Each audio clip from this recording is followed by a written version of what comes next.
दोस्तों आज के इस वीडियो की कहानी शुरू कर रहा हूं साल 1989 से, जहां एक दिग्गज शायर और हिंदी सिनेमा के प्रसिद्ध गीतकार बिस्तर पर अपनी आखिरी सांसें गिन रहे थे। उसी साल एक फिल्म रिलीज हो रही थी। फिल्म का नाम था मैंने प्यार किया।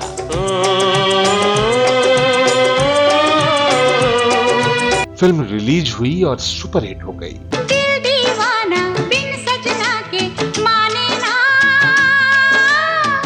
फिल्म मैंने प्यार किया साल 1989 की सबसे ज्यादा कमाई करने वाली फिल्म रही। इस फिल्म के पूरे 10 गानों ने धूम मचा दी। ये पगला है समझाने से, कहे तो से सजनी तोहरी सजनिया जैसे सभी गाने मुंबई से लेकर गांव अंचलों तक गूंजने लगे। कहे तो से सजना ये तोहरी सजनिया। लेकिन फिल्म के इस गाने में अपनी कलम से जादू फूकने वाला फकीर गीतकार अपनी आखिरी सांसें गिन रहा था। सर पे साया मौत का है। गरीबी और गुमनामी में 40 साल बिताने के बाद एक एक पुरस्कार को तरसने वाले इस गीतकार को फिल्म फेयर के अवार्ड से सम्मानित किया गया इस फिल्म के लिए। लेकिन अफसोस दोस्तों, गुर्बत में 40 साल काटने के बाद ये कलम का सिपाही अवार्ड लेने स्टेज पर नहीं जा सके। वो सब कुछ जानकर अनजान क्यों है, सुना है दिल को दिल पहचानता है। जी हाँ दोस्तों, ये कमाल की लेखनी इसी शायर की देन है। ये हिंदी सिनेमा के उन गीतकारों में शुमार हैं जिनके काम को तो बहुत ज्यादा पहचान मिली, लेकिन इनके नाम को इनके काम के साथ बहुत कम नोटिस किया गया। याद आए। दोस्तों आज के इस वीडियो में हम जिस फनकार की बात कर रहे हैं, उन्होंने अपने परिचय में ये खुद ही कहा था कि अगर फिल्मी जुबान की बात करें तो फिल्मी जुबान में मैं एक गीतकार हूं, और अगर उर्दू जुबान की बात करें तो उस जुबान में मैं शायर।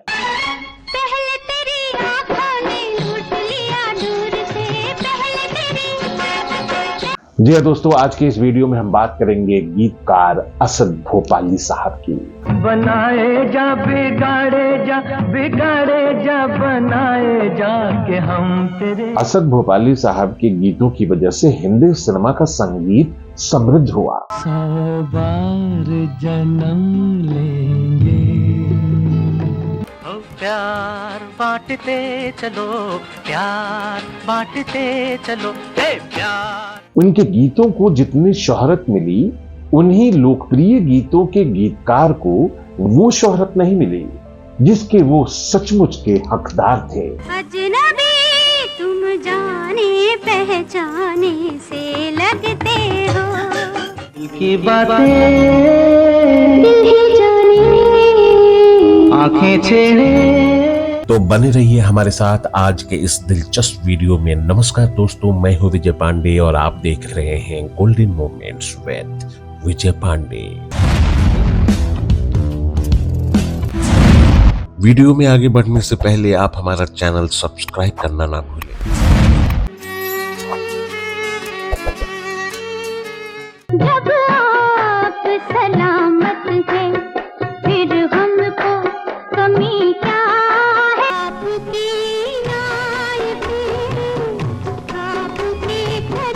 असद भोपाली साहब ने अपने जिंदगी में एक से बढ़कर एक गीत लिखा। दिल का सुना साज तराना ढूंढेगा, मुझको मेरे बाद जमाना ढूंढेगा। मेरे दिल की आग बटेगी दुनिया के परवानों में, वक्त मेरे गीतों का खजाना ढूंढेगा। इन गीतों में दिल की कसक झोंकने वाले असद भोपाली साहब हिंदी सिनेमा के ऐसे फनकार रहे जिन्हें जीते जी तो कभी भी उनके काम का सही मेहनताना नहीं मिला। 10 जुलाई 1921 को असद भोपाली साहब का जन्म हुआ। उनके पिता का नाम मुंशी अहमद खान था। पुराने भोपाल की तहजीब में पले बढ़े असद भोपाली साहब बचपन से ही एक ज़हीन दिमाग के इंसान थे। स्कूली दिनों में भाषाओं की तालीम खूब मन से ली। उन्होंने पर्शियन, अरबिक, उर्दू और अंग्रेजी पर मास्टरी हासिल की। दोस्तों, असद भोपाली साहब अपने जवानी के दिनों में मिर्जा गालिब के फैन हो गए। खूब शायरियां और साहित्य में डूबे रहने वाले असद भोपाली साहब ने खुद ही शायरी का पेशा अपनाया।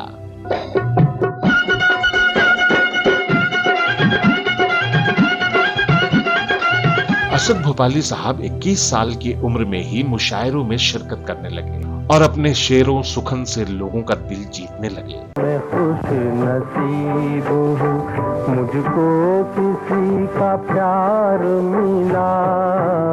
जब असद भोपाली साहब अपनी शायरियां पढ़ते तो लोगों की तालियों की गड़गड़ाहट उन्हें अंदर तक सुकून पहुंचाती थी।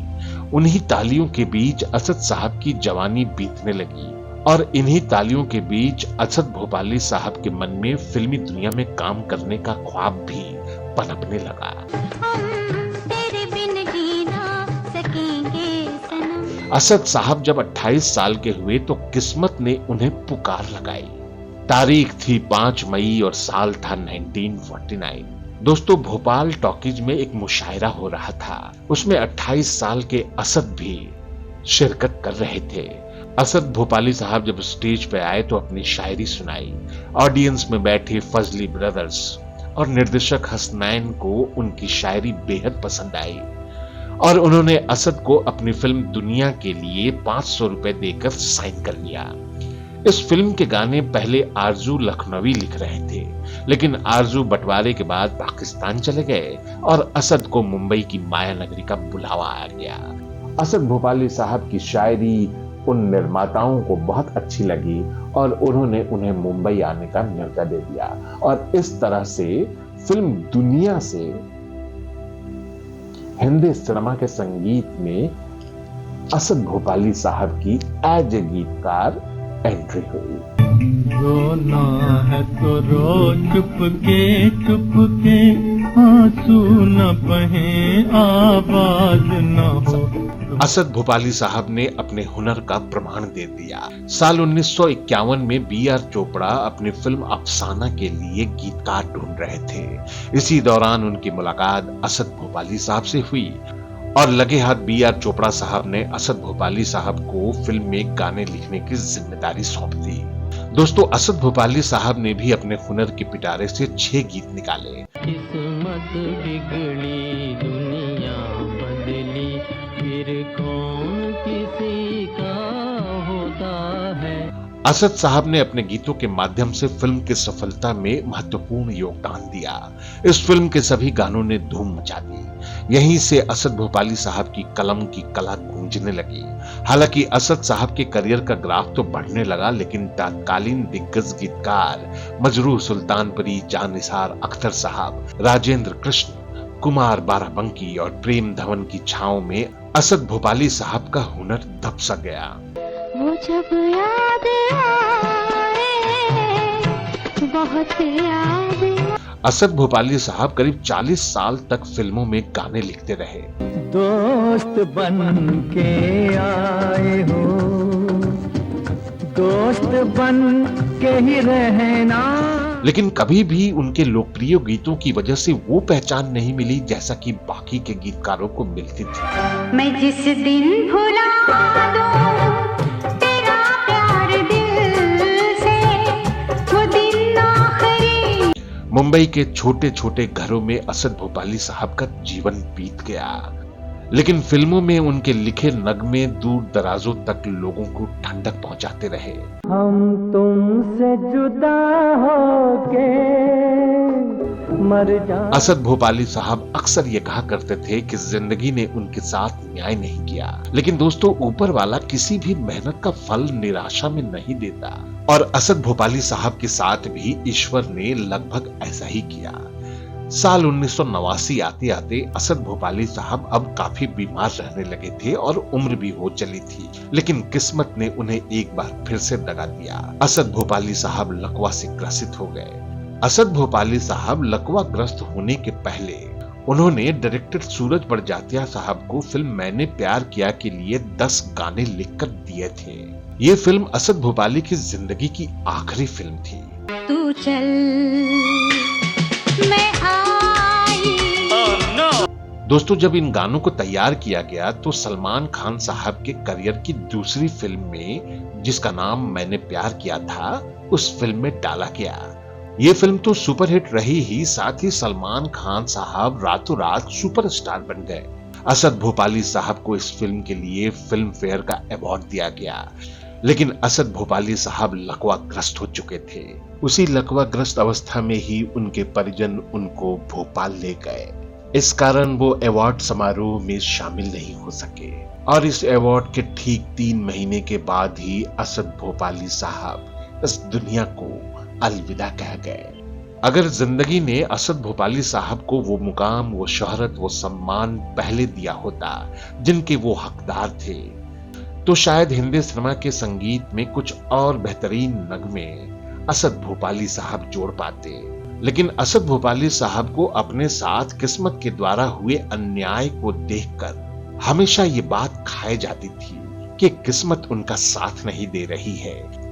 इसलिए साल 1971 में रिलीज हुई फिल्म एक नारी दो रूप में उन्होंने अपनी पूरे दिल की कसक निकाल कर रख दी। इस गाने के बोल थे, दिल का सूना साज तराना ढूंढेगा, मुझको मेरे बाद जमाना ढूंढेगा, साथ ही मुझको याद करेंगे भीगी भीगी शामों में, लेकिन एक मासूम सा दिल भी इन सारे हंगामों में छुप छुप कर रोने का बहाना ढूंढेगा।